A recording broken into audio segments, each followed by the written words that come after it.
Sir సమాచారం school గురించి చెప్పారు. చాలా ఇంపార్టెంట్ స్కూల్ సార్. అధ్యక్ష, అంటే గంట శ్రీనివాసరావు గారు అడిగిన ప్రశ్న సమాధానం చెప్పే ముందు అంటే గౌరవ సభ్యులందరూ ఉన్నారు కనుక వాళ్ళు ఉద్దేశించి ఒక విషయం చెప్పదలుచుకున్న అధ్యక్ష, మనకున్న 175 నియోజకవర్గాల్లో 169 గవర్నమెంట్ డిగ్రీ కళాశాలలు ఉన్నాయి అధ్యక్ష. 49 నియోజకవర్గాలు ఒక్క డిగ్రీ కళాశాల ఒకటి లేదు అధ్యక్ష.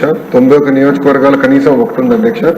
27 నియోజకవర్గాల్లో 2 ఉన్నాయి అధ్యక్ష. 8 నియోజకవర్గాల్లో 3 గవర్నమెంట్ డిగ్రీ కళాశాలలు ఉన్నాయి అధ్యక్ష. జనరల్ ప్రాక్టీస్ ఏంటంటే 20 కిలోమీటర్లు, 20 నుంచి 30 కిలోమీటర్లు కనీసం డిస్టెన్స్ ఉండాలి ఒక డిగ్రీ కళాశాల నుంచి ఒక డిగ్రీ కళాశాల నామ్గా పెట్టుకుని మనం వెళ్తున్నాం అధ్యక్ష. ప్రధానంగా పెద్దలు అన్నట్టు భీమిలీకి వచ్చే గల 2 డిగ్రీ కళాశాలలు ఉన్నాయి అధ్యక్ష. దాంట్లో మన భీమిలీపట్నం డిగ్రీ కళాశాలలో అడ్మిషన్ రేట్ 73% ఉంది.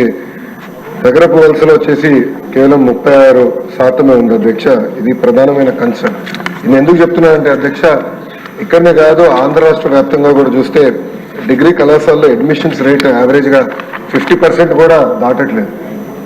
అదే ఐటీఐలకు వచ్చే గల పెద్ద ఎత్తున ఒక డిమాండ్ అనేది ఉంటుంది, కానీ డిగ్రీకి వచ్చే గల డిమాండ్ అనేది లేకుండా పోయింది. దానికి మీరు అన్నట్టు భవనాలు లేకపోతే ఒక కారణం, ఇంకో కారణం ఫ్యాకల్టీ లేకపోతాం, మూడోది 2 ఉంటే క్వాలిటీ ఆఫ్ మీడియం కరెక్ట్గా లేకపోతాం.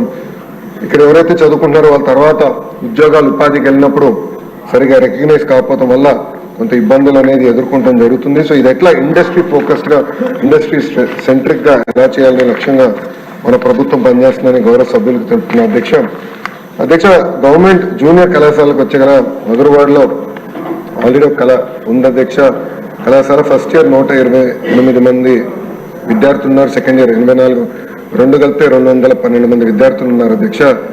ఇంకోటి వచ్చేది పద్మనాభం దగ్గర హై స్కూల్ ప్లస్ అధ్యక్ష, స్ట్రెంత్ 34 ఉంది అధ్యక్ష. దాన్ని కూడా నేను ఎక్స్ప్లెయిన్ చేస్తాను. దగ్గర వలసకు వచ్చగల స్ట్రెంత్ అక్కడ లేకపోయినా, జూనియర్ కళాశాల అక్కడ లేకపోయినా భీమిలీపట్నం దగ్గర ఉంది కనుక అది 5 కిలోమీటర్ల దూరం కనుక అక్కడ 709 మంది విద్యార్థులు ఉన్నారు. General first year 167, general second year 139, vocational first year 208, vocational second year 175 మంది ఉన్నారు అధ్యక్ష. సో దగ్గర వలస దగ్గర నుంచి చూస్తే 450 మంది విద్యార్థులు అక్కడికి వెళ్తున్నారు అధ్యక్ష. సో ఇది ఎందుకు చెప్తున్నానంటే ప్రధానంగా గత ప్రభుత్వం హై స్కూల్ ప్లస్ అని తీసుకొచ్చారు అధ్యక్ష. అంటే 11th, 12th కూడా హై స్కూల్లోనే ఉంటుందని చెప్పారు అధ్యక్ష. కానీ ఇంటర్మీడియట్ ఎడ్యుకేషన్, ప్రత్యేకంగా మన రాష్ట్రంలో ఇంటర్మీడియట్ ఎడ్యుకేషన్ కి స్కూల్ ఎడ్యుకేషన్ చాలా తేడా ఉంటుంది అధ్యక్ష. అది వాళ్ళు గమనించకుండా సరైన స్టాఫింగ్ ఇవ్వకుండా ఈ సంస్కరణ తీసుకొచ్చిన దానివల్ల మీరు చూస్తే కేవలం 34 మంది విద్యార్థులు ఉన్నారు. దానికోసం మేము చాలా సీరియస్ గా బోర్డ్ ఆఫ్ ఇంటర్మీడియట్ ఎడ్యుకేషన్ మేము చాలా రిఫార్మ్స్ కూడా తీసుకొస్తున్నాం అధ్యక్ష.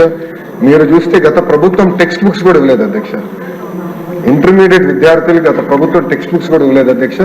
నేను మంత్రి అయిన తర్వాత తొలి నిర్ణయం తీసుకుని టెక్స్ట్ బుక్స్ ఇవ్వాలని నిర్ణయం తీసుకున్నాం. అంతేకాకుండా టీచింగ్ ని బలోపేతం చేయాలి, విద్యార్థుల్ని అసెస్ చేయాలి, ఏబిసి కేటగిరీ కింద అసెస్ చేసి ఏ విద్యార్థులకైతే అడిషనల్ సప్లిమెంటేషన్ అవసరం ఉందో వాళ్ళకి మెరుగైన బ్రిడ్జ్ కోర్సులు ఏర్పాటు చేసి వాళ్ళని ఎట్లా ఇంప్రూవ్ చేయాలని దానిపైన కూడా మేము వర్కౌట్ చేస్తున్నాం అధ్యక్ష. మీరు చూస్తే అధ్యక్ష, మన ప్రభుత్వం వచ్చిన తర్వాత బోర్డ్ ఆఫ్ ఇంటర్మీడియట్ అంటే మన గవర్నమెంట్ జూనియర్ కళాశాలలో 15,000 మంది విద్యార్థుల అడ్మిషన్స్ పెరిగింది అధ్యక్ష. గర్వంగా చెప్తున్నా 10% మన అడ్మిషన్స్ ఒకే సంవత్సరంలో పెంచడం జరిగింది అధ్యక్ష. నా పక్కనే గౌరవ మంత్రి వర్యులు నారాయణ గారు కూర్చున్నారు. నారాయణ గారితో పోటీ పడే విధంగా, అంటే వాళ్ళ సంస్థలతో పోటీ పడే విధంగా మేము ప్రభుత్వ ఇంటర్మీడియట్ కాలేజీని మనం తీర్చిదిద్దాలి, జూనియర్ కళాశాలని తీర్చిదిద్దాలి లక్ష్యంతో మేము పనిచేస్తున్నాం. మేము వాస్తవంగా మేము కూడా నేర్చుకుంటున్నాం. బెస్ట్ ప్రాక్టీసెస్ మార్కెట్లు ఏంటి, గైడ్స్ ఏంటి.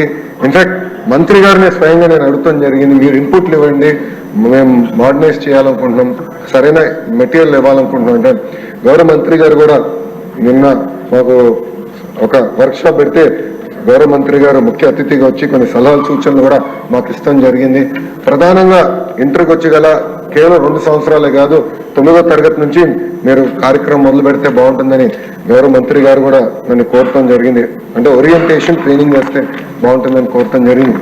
అందుకే అధ్యక్ష, commissioner school education, commissioner intermediate education ఇద్దరిని కూర్చుని హ్యాండ్ ఆఫ్ ఎలా జరగాలి, ఎప్పటి నుంచి మొదలు పెట్టాలి, ఎలాంటి మెటీరియల్ కావాలి, ఎలాంటి గైడ్స్ కావాలి అనే దానిపైన క్షుణ్ణంగా మేము చర్చిస్తున్నాం.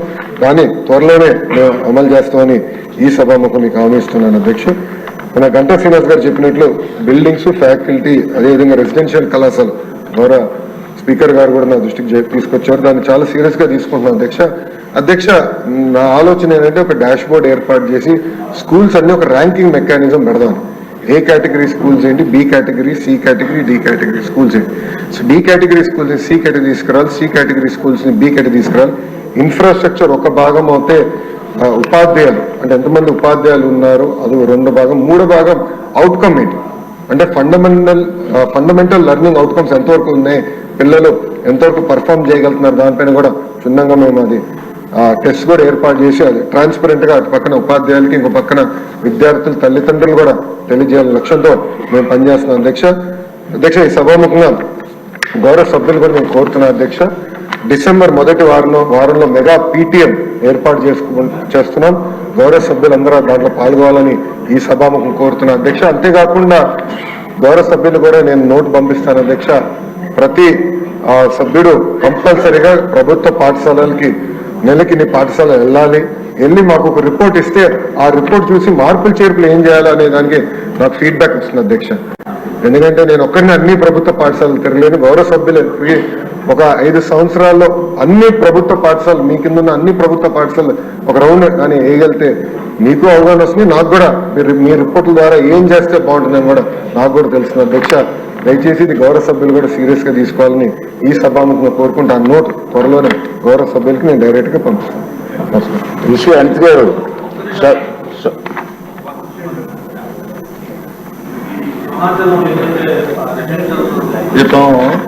మంత్రి గారిని ఆ బ్యాలెన్స్ వర్క్ అప్పుడు మనం ఎన్టీ రామారావు గారు పెట్టిన స్కూల్లో నేను మినిస్టర్గా ఉన్నప్పుడు దాదాపు బిల్డింగ్స్ అన్ని కూడా స్లాబ్లు అయ్యేసి అన్ఫినిష్డ్గా ఉన్నాయి.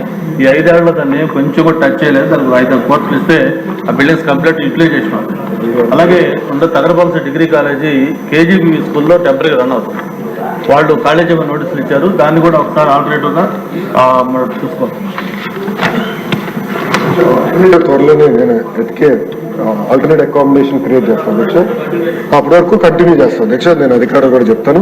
అంతేకాకుండా మన సింహాచలం స్కూల్ గురించి మీరు చెప్పారు, పెండింగ్ వర్క్స్ అని 6 నెలల్లో పూర్తి చేసి మీ చేత రిబ్బన్ కటింగ్ చేయించే బాధ్యత నేను తీసుకుంటాను అధ్యక్ష. తాతగారి స్కూల్ అండి సార్, తాతగారు ఇచ్చే స్కూల్ బాధ్యత పెరిగింది అధ్యక్ష.